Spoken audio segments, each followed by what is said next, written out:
Good morning, brothers and sisters. I want to talk about the Garvey legacy.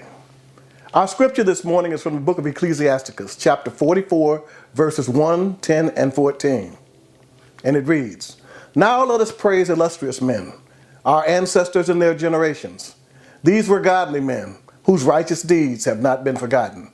Their names live on, generation after generation." A legacy is something that you hand down, something that you leave behind. A legacy testifies to the fact that you were here. It tells who you were, who you loved, what you believed, what you stood for, and what you thought was important. The quality of a life is judged by the legacy it leaves. No one has left a greater legacy to black people than Marcus Mosiah Garvey. And although tragically, Garvey receives far less attention than he deserves, the seeds of his influence are spread too far and too deep to be ignored. These seeds have sprouted up from the ground anew in every generation. And it's a crying shame that most black people know more about Jesus, Moses, George Washington, and Abraham Lincoln than they know about Marcus Garvey. So this morning, I want to start our month-long tribute by telling the Marcus Garvey story. Marcus Mosiah Garvey created the largest mass movement of black people in history. His organization, the Universal Negro Improvement Association and African Communities Leagues, had 996 chapters in 44 countries on 6 continents with over 6 million members. In a time of hopelessness and despair, Garvey touched African people everywhere by inspiring us to dare to dream a dream of restoring ourselves to a place of prominence and power in the world. Garvey made it clear that a global white system of power worked as one to exploit and oppress black people everywhere. He spoke out and stood up for black people in a way that most people of his time thought impossible. Garvey has no equal in what he did for black people everywhere. There is no corner of the world where Marcus Garvey's message did not reach. There is no place on earth where Marcus Garvey did not bring pride and upliftment to black people. At a time when black people were at their lowest point, intimidated by violence, demoralized by the Declaration of Black Inferiority, exploited for the benefit of others, and totally excluded from the serious affairs of the world, Marcus Garvey awoke black people from a deep sleep of centuries when he said, "Up, ye mighty race, accomplish what you will." Everything black people have done over the last 100 years is built on the legacy given to us by Marcus Garvey. Marcus Mosiah Garvey Jr. was born in St. Ann Bay, Jamaica on August the 17th, 1887. He was the 11th and last child born to Marcus Mosiah Garvey Sr. and Sarah Jane Richards. His father was a brick mason who loved to read. Young Marcus idolized his father and learned to read by the time he was 3 years old. Garvey became such an avid reader that school couldn't keep his interest. So he decided to leave school at the age of 14 to become a master printer. As one of the few black master printer apprentices in Jamaica, he was highly respected despite his young age. When black workers in the print industry expressed grievances toward white owners, a printer's strike erupted in Kingston. Garvey sided with the workers. The strike was successful, but for his role, Garvey was fired and blacklisted from the entire printing industry. Unable to find work in Jamaica, he left for Costa Rica. The injustice of being banned from working anywhere in his own country for standing up for the rights of black people had a profound effect on him. It opened his eyes to the fact that the world consisted of white people in power and black people in powerlessness. In Costa Rica, he got a job on a banana plantation, and he saw the same thing. He moved to Panama, where he got a job editing a newspaper, and he saw the same thing. He went to Nicaragua, Honduras, Colombia, Venezuela, and everywhere he saw the same thing. Unable to find work in his profession, in 1912 he decided to go to college in London. And while there, he saw the same thing. In London, he met black people from all over Africa who confirmed his belief that this same white domination, black subjugation power dynamic existed everywhere. Garvey became so consumed by this growing awareness that he stopped going to class and he started spending his days in London's great libraries. He studied the slave trade by reading the first-hand accounts of slave traders. He studied how wealth from the slave trade and colonialism had transformed Europe and built America.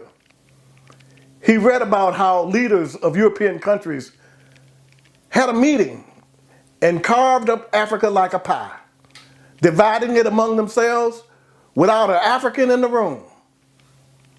He went to Paris, Berlin, Brussels, Vienna, Rome, Lisbon, Madrid, and saw in their museums the great works of art and the sacred artifacts that had been stolen from Africa and were on open display as trophies. He was absolutely staggered by the enormity of the crime against black people. Africans in America were segregated in Jim Crow, and one was lynched every 4 days. Africans in the Caribbean were poor, powerless, and ruthlessly exploited by white landowners. Africans in Brazil were twice the population of those in America, yet they too were powerless and ruthlessly exploited. And Africans in Africa were enslaved in their own countries and forced at gunpoint to rape their own land to enrich their European oppressors. Overcome with righteous indignation, Garvey was ready for a call by God. It came while traveling back to Jamaica by boat. He met a black man traveling back from Africa who told him of all the horrors and atrocities he had witnessed. He told Garvey of the hundreds of thousands of Africans who had their arms and legs chopped off for refusing to work as slaves for European powers. That night, Garvey returned to his cabin absolutely overcome and grief-stricken by his people's plight everywhere in the world. And he tossed and turned in bed. Then all of his experiences, his travels, his readings, all came together in a flash of divine insight. And Garvey had an epiphany. It came to him in a vision of millions of dead Africans crying up from the bottom of the Atlantic Ocean. And he said, I asked, where is the black man's government? Where is his king and his kingdoms? Where is his president, his country, and his ambassadors, his army and navy, and men of big affairs? I could not find them, and then I declared, I will help to make them.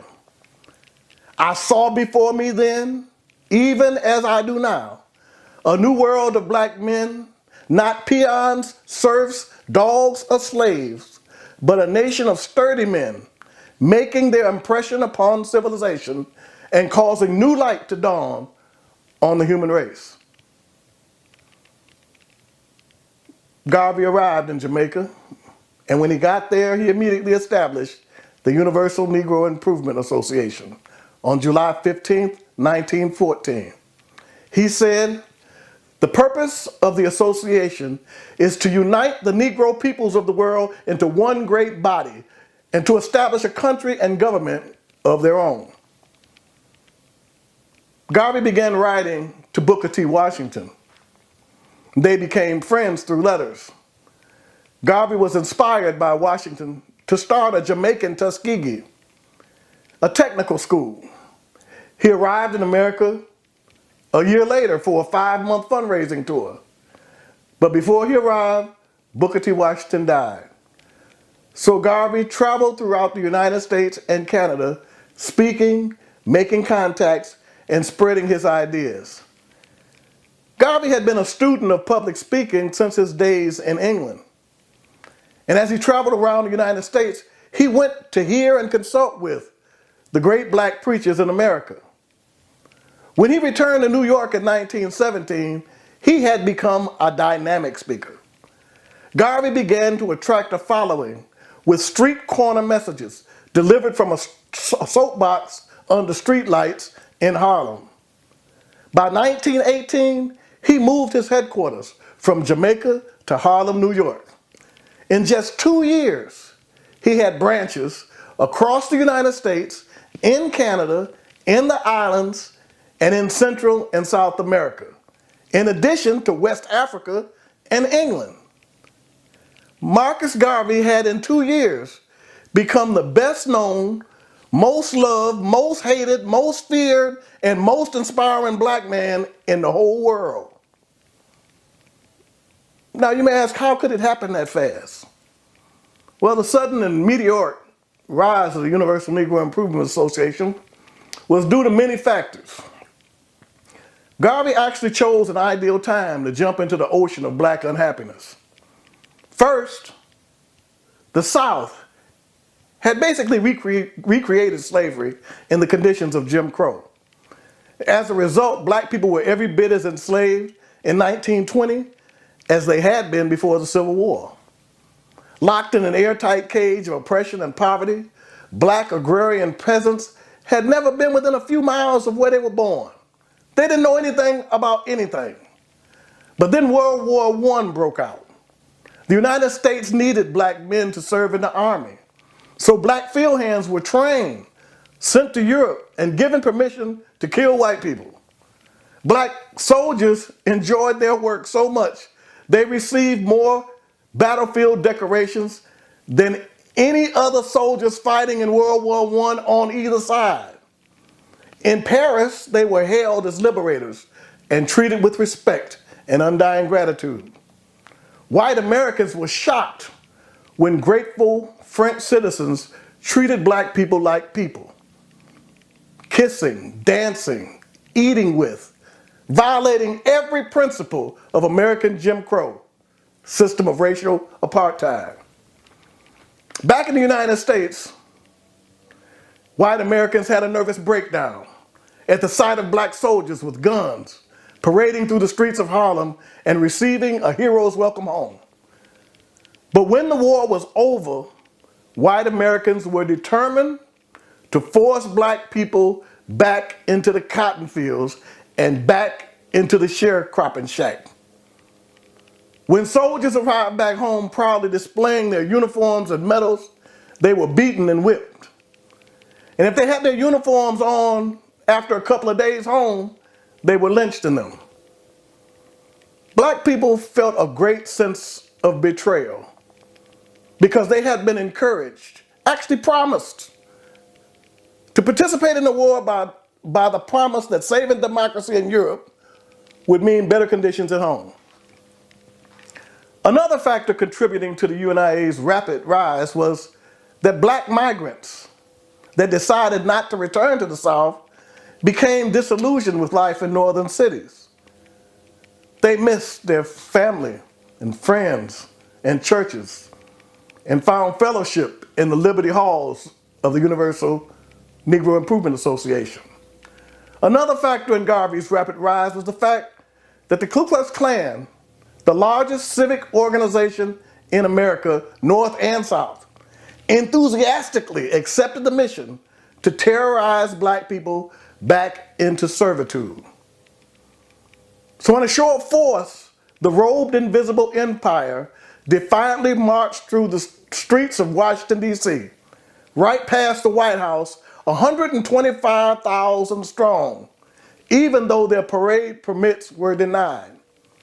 And it served as a symbolic announcement, initiating a national terror campaign. Riots broke out all over the country.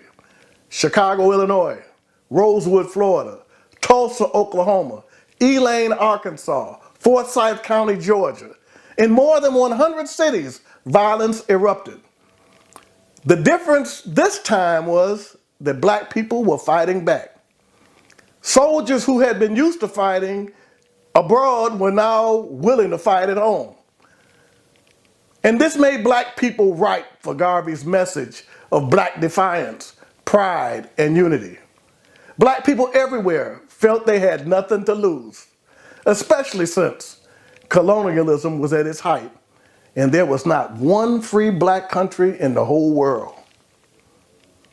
In this bleak reality, Marcus Garvey's audacious message of racial uplift was like a bright light in a dark place. It not only gave a bitterly disillusioned people hope, it also fired their imagination and inspired them to dream of a world of their own. Simply put, Garvey made black people feel good about themselves.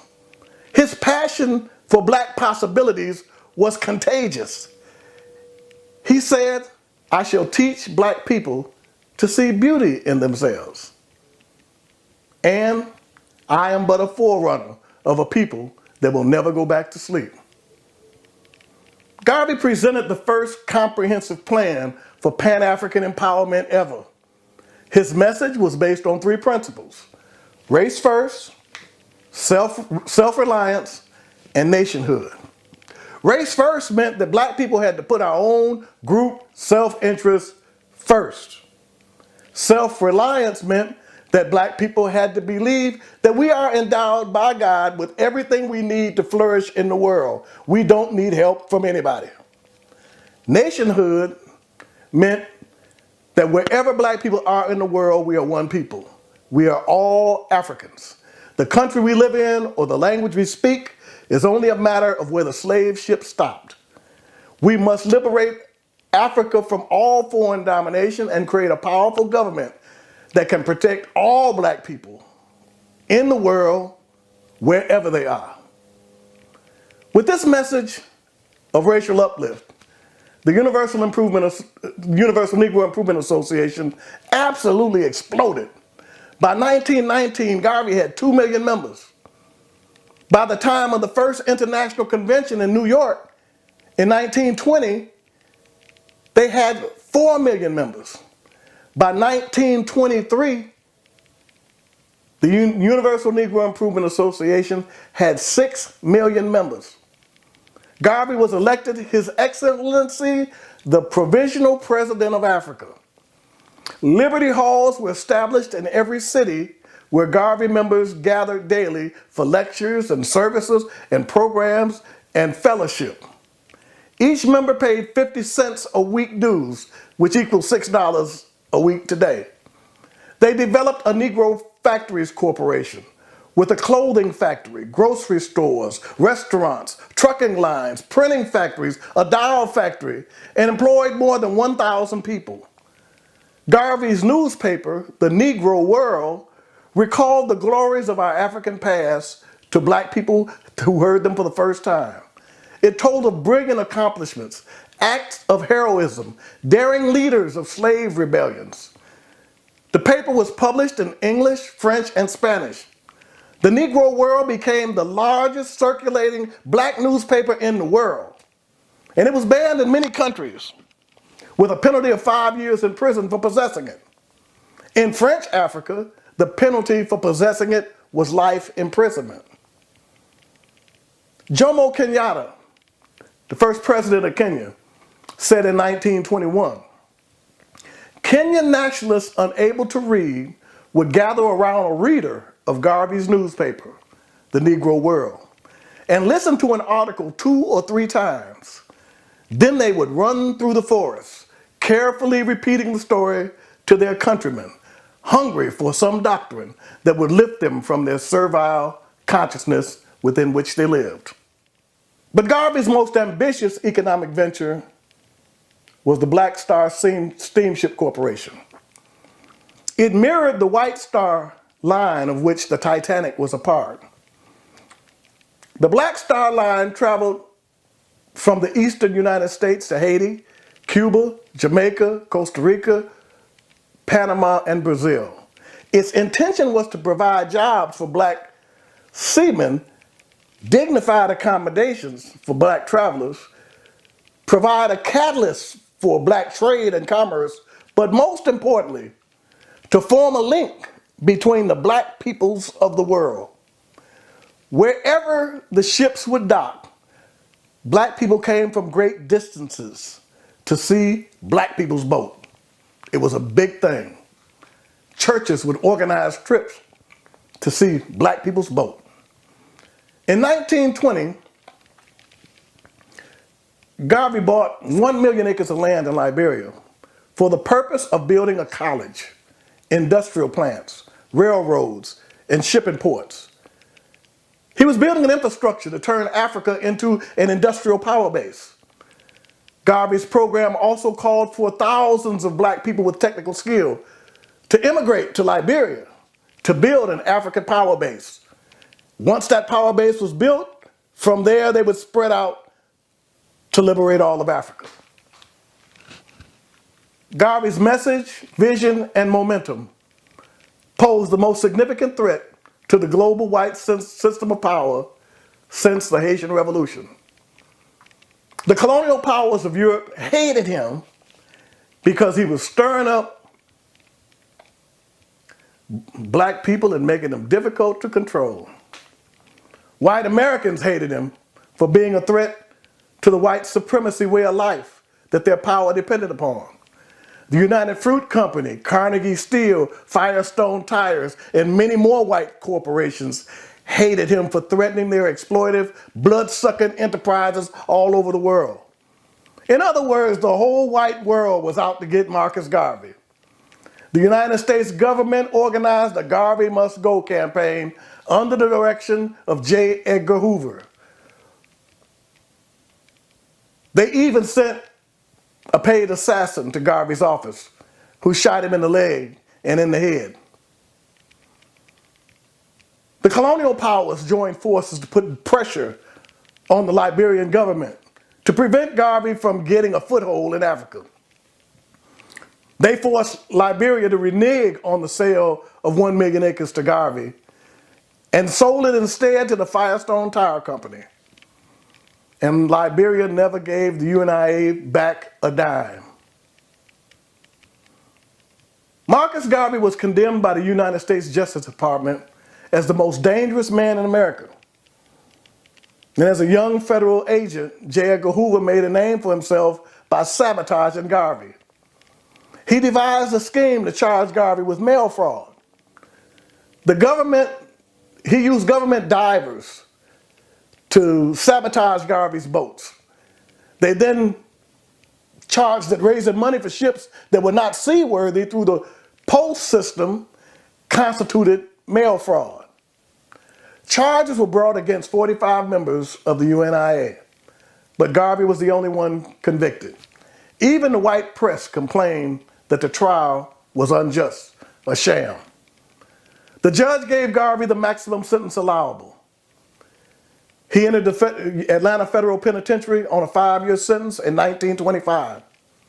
Hundreds of black people gathered to meet Garvey at the prison gate.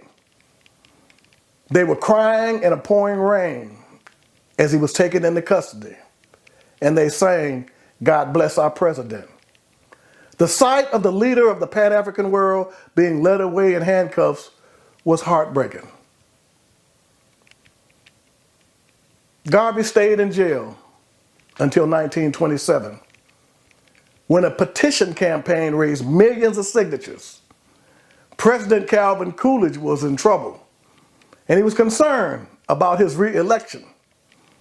So he decided to pardon Marcus Garvey on the condition that he be immediately deported. Garvey continued his work from Jamaica and then from London. In January 1940, Marcus Garvey had a stroke.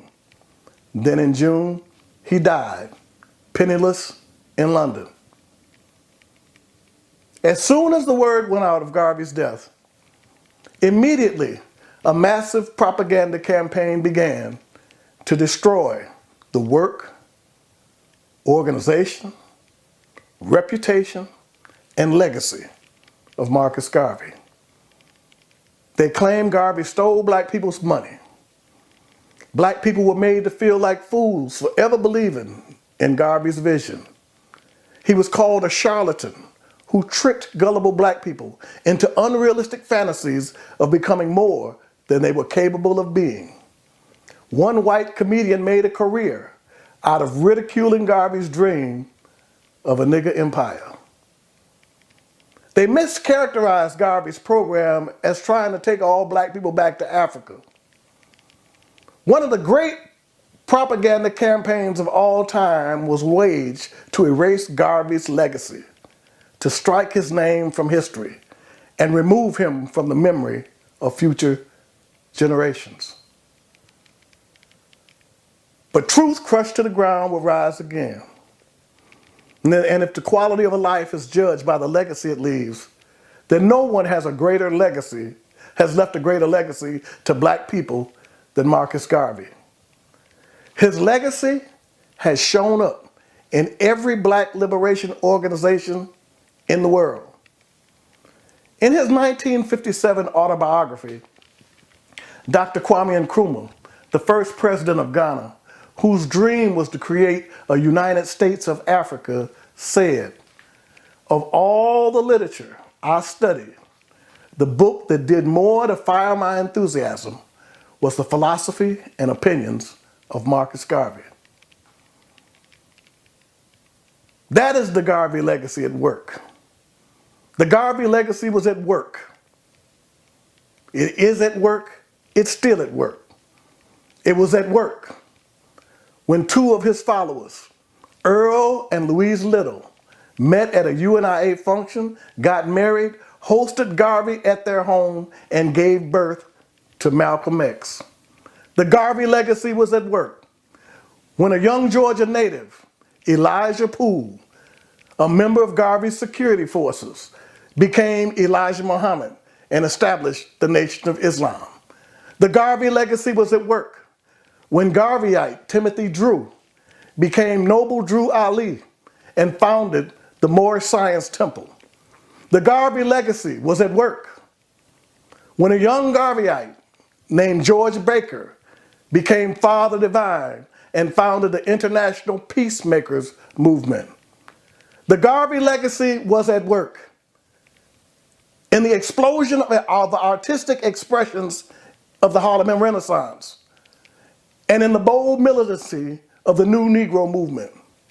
The Garvey legacy was at work in Kenya when Dedan Kimathi and the Mau Maus started the African liberation movement that threw off the shackles of colonialism. The Garvey legacy was at work when it created the Rastafari movement in Jamaica that proclaimed Garvey as their prophet. The Garvey legacy was at work in America in the 1960s when the Black consciousness movement swept the country and a new generation resurrected Garvey from the waste bin of history. The Garvey legacy was at work in the music of Robert Nesta Marley, Fela Kuti, Public Enemy, and Tupac Shakur. The Garvey legacy was at work when Dr. Albert B. Clegg Sr. and Pearl Reed Clegg inspired their oldest son, Albert B. Clegg Jr., to follow in Garvey's footsteps, and he became Jaramogi Abebe Ajiman, founder of the Shrine of the Black Madonna of the Pan-African Orthodox Christian Church, a church named in honor of Garvey's African Orthodox Church. Marcus Garvey is our patron saint, our guiding prophet, our inspirational leader. The Garvey legacy made Black beautiful. Africa, our motherland. Red, black, and green, our colors. Black dolls, available. Black pride, admirable. Black unity, believable. And a new world for Black people, conceivable. In short, everything Black people have accomplished in the last 100 years has been built on the legacy of Marcus Garvey. from the cries of Africa for the Africans, to Black Power, to Black Lives Matter, and everything in between. God bless you, Marcus Garvey. God bless you, Marcus Garvey. God bless you, Marcus Garvey. Your legacy is alive and well. It leads us and will continue to lead us until the red, the black, and the green is planted on the top of Mount Kilimanjaro, and African people are restored to our original place of power and dignity in the world, to rule over all the nations of the earth in power and righteousness forever and ever.